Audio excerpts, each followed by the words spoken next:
শুভ সকাল বন্ধুরা, সুধা ভিলেজ ব্লগে আপনাদের সবাইকে স্বাগত। আবার একটা নতুন ব্লগ নিয়ে চলে এলাম। আপনারা আমার সঙ্গে থাকুন আর শুরু থেকে শেষ পর্যন্ত ব্লগটা দেখতে থাকুন। আশা করি আজকের ব্লগটা ভালো লাগবে। আর আপনাদের কাছে একটাই আমার রিকোয়েস্ট, আপনারা প্লিজ ভিডিওটা কেটে কেটে দেখবেন না, ফুল ওয়াচ করেই ভিডিওটা দেখবেন, তাহলে আপনারা বুঝতে পারবেন। তো সমস্ত কাজ আমি সকালে সেরে নিয়েছি। আর দেখুন না, বৃষ্টি হয়েছে, ভোর থেকে বৃষ্টি শুরু হয়েছে। আর এই বৃষ্টির মধ্যে কাদা মারি মারি সব কিন্তু কাজ করে নিয়েছি। আর আপনারা সঙ্গে থাকুন, সারাদিনে আমি কি করছি সেটা দেখতে থাকুন। বন্ধুরা, রাত্রেবেলা কি ঝড়, তারপরে এই যে সকাল থেকে প্রচণ্ড বৃষ্টি হচ্ছে। তাও বৃষ্টিটা একটু হালকা হয়েছে, ভালোই ভারী হচ্ছিল বৃষ্টিটা। আর এই দেখুন, ঝড়ে আমার এই প্লাস্টিকটা পুরো একদম খুলে গেছে। আর এই যে সেই ওই পারে উনুনটা আছে, উনুনটা ভিজে যাচ্ছে। গামলা উপরে দিয়ে দিয়েছি উনুনের উপরে। দেখুন আমাদের বাড়ির সামনে যে মাটির রাস্তাটা পুরো কাদা।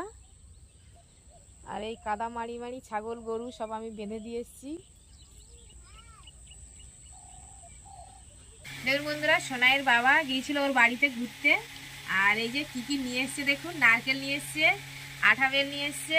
আঠা বেল দুটো নিয়ে এসছে, আর একটা কোথায় সোনা ঘরে রেখে দিয়েছো, একটা ঘরে আছে। আর এই যে ডাঁটা পাঠিয়েছে, এখানে নারকেল নাড়ু, মানে নারকেল আর তিল দিয়েই বানিয়েছে, ওই জন্য দেখতে এরকম লাগছে। আর এখানে এই যে দুরকম বড়ি পাঠিয়েছে, একটা ছোট বড়ি আর এটা নকশা বড়ি। আর এই যে দেখুন এর পিছনে কিন্তু সাদা তিল দিয়েছে, তিল দিয়ে বানিয়েছে। আর এগুলো কিন্তু আমার সব শাশুড়ি মায়ের হাতে বানানো। আর এই যে ঘি আছে, এটা একদম খাঁটি ঘি, উনি তুলে পাঠিয়েছে। বন্ধুরা, আমি আজকে রান্না করবো এই যে ছোটো বড়ি দিয়ে ডাঁটা রান্না করব, আর এই নকশা বড়ি ভাজা হবে। আর দেখি পুকুর থেকে আমি মাছ ধরে নেবো, কি মাছ হয় দেখি। আমি এই যে ডাঁটা আর আলু কেটে নিয়েছি। আর এদিকে এই যে এই বড়িগুলো ভাজবো, আর ছোটো বড়িগুলো দিয়ে এই ডাঁটা দিয়ে রান্না করব। আমি এখন এদিকে ভাত বসিয়ে দিয়েছি, আর এদিকে এই যে কড়াই বসিয়ে দিয়েছি, তরকারিটা রান্না করব। দেখুন আমি নকশা বড়িগুলো একদম ছাঁকা তেলে ভেজে নিচ্ছি। আর এই যে লাল লাল করে ভাজা হয়ে গেছে, আমি তুলে নেব। দেখুন এই যে পুকুর থেকে আমি মাছ ধরে নিয়েছি, একটা পোনা মাছ হয়েছে আর একটা তেলাপিয়া। এই মাছগুলো দিয়ে টমেটো আলু দিয়ে আমি ঝাল বানাবো। বন্ধুরা, বড়ি দিয়ে এই যে আলু ডাঁটার তরকারিটা হয়ে গেছে, এবার নামিয়ে নেব। দেখুন আমার মাছের ঝোলটা হয়ে গেছে, এবারে আমরা সবাই খেতে বসবো। আর এই যে সব রেডি করে নিয়েছি তরকারিগুলো, এবার ভাতটা বেড়ে নেবো। আর এই যে বাটি ঢাকা আছে বড়ি ভাজাটা। বন্ধুরা, এই যে ভাত বেড়ে নিয়েছি, আমরা সবাই খেতে বসেছি।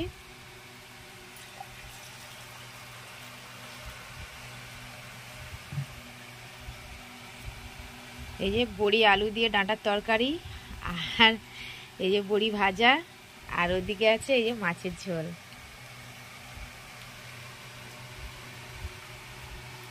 ব্যাস, তাহলে আমরা খেয়ে নিই।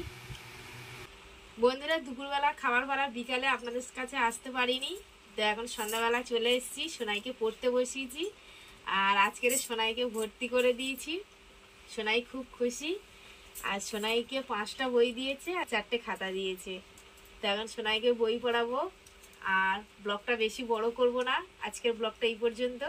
যদি ব্লগটি ভালো লাগে, সাবস্ক্রাইব, লাইক, কমেন্ট, শেয়ার করবেন। আর আমার পাশে থেকে আমাকে সাপোর্ট করবেন। আর যারা আমার ফেসবুক পেজে ভিডিওটা দেখছেন, পেজটিকে ফলো করবেন।